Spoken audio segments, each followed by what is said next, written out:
on the ground and in the sky. Police move in on this street in Sydney's southwest as an evening church service gives way to a crime scene. This video, taken from a live stream, shows the moments just before Bishop Mar Mari Emmanuel and Father Isaac Royale were stabbed in their own church. The alleged attacker, who police say is 16, was quickly restrained by parishioners and recorded asking, "Why is he insulting my prophet?" I declared that it was a terrorist incident. We believe there are elements that are satisfied in terms of religious motivated extremism. Hundreds of members of the Assyrian community raced down to Christ the Good Shepherd Church in Wakeley, shocked and upset. I was at home and I just had a call and someone sent me a video and I saw our bishop being stabbed. The crowd grew quickly and so did the anger. With the alleged attacker still inside, police tried to hold back the crowd. People used what was available to them in the area, including bricks, concrete, palings, to assault police. Our paramedics became just directly under threat and were supported by police and had to retreat into the church. The Commissioner says 3 officers were taken to hospital and more than 40 police cars damaged. Amid the chaos, police deployed capsicum spray, while the faithful prayed for the bishop's health.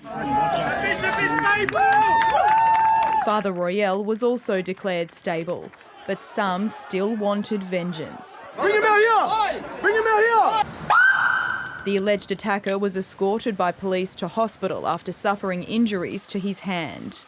The teenager had previously been charged with knife offences and was handed a good behaviour bond. He wasn't on a terrorism watch list from the New South Wales Police or their federal counterparts. After last night's violent scenes here, police have made the unusual move of requesting the location where the alleged offender is being held be kept secret amid fears of further retaliation against him. There is no place for violent extremism. You will be met by the full force of the law if there's any attempt for tit-for-tat violence. Police investigating a night of violence while trying to prevent another.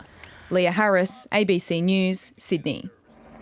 They were ugly scenes with the potential to spread. Within hours of last night's attack, the state's religious leaders were publicly calling for calm.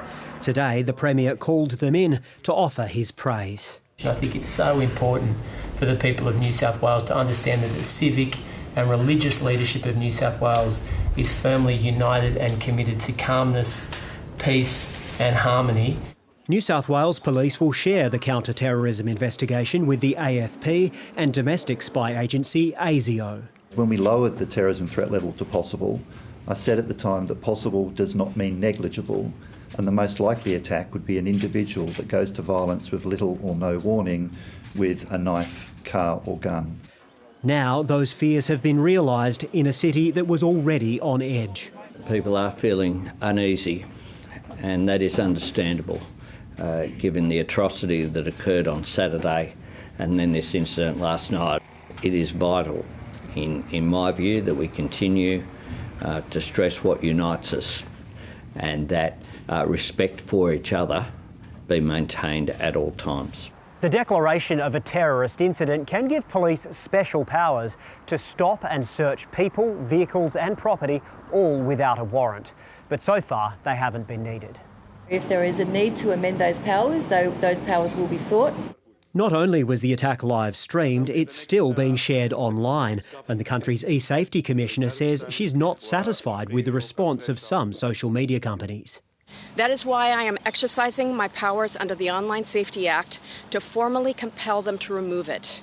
The pictures may be taken down, but the memory of this attack will haunt the community for years to come. Nick Dole, ABC News, Sydney.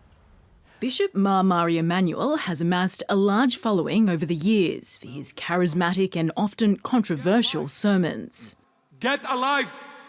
The leader of an ultra-conservative sect of the Assyrian Orthodox Christian Church has attracted hundreds of thousands of people to his preachings, which are often live-streamed.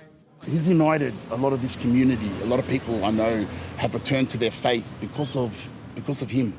The 53-year-old was outspoken in his views regarding the LGBTQ community and a critic of the COVID-19 lockdowns and vaccines. To me, it was nothing but one big lie. Members of the congregation say they never expected something like this. We felt devastated, shocked and violated because our home, the house of God, that's where we belong to, we feel safe. We were attacked. In the wake of the attack, religious leaders from all faiths are banding together to call for peace. For something like this to occur at any place of worship is horrific. We're not going to be hardened by this into a tribalism or into antagonism towards those of a different faith to our own. Fairfield in Sydney's southwest is home to Australia's largest Assyrian community. Many here are refugees from war-torn Iraq. Community leaders say they felt safe in their new home, but this latest attack has shaken their sense of security. They've settled here to make a new life, to leave terrorism behind, and we find that somebody has gone and committed this in their own place of worship. The community leaders are very keen to ensure ongoing harmony between the religions and that their parishioners know that they can come to church safely on Sunday and beyond. A congregation shattered by an attack on the man they saw as their protector. Lydia Feng, ABC News, Sydney.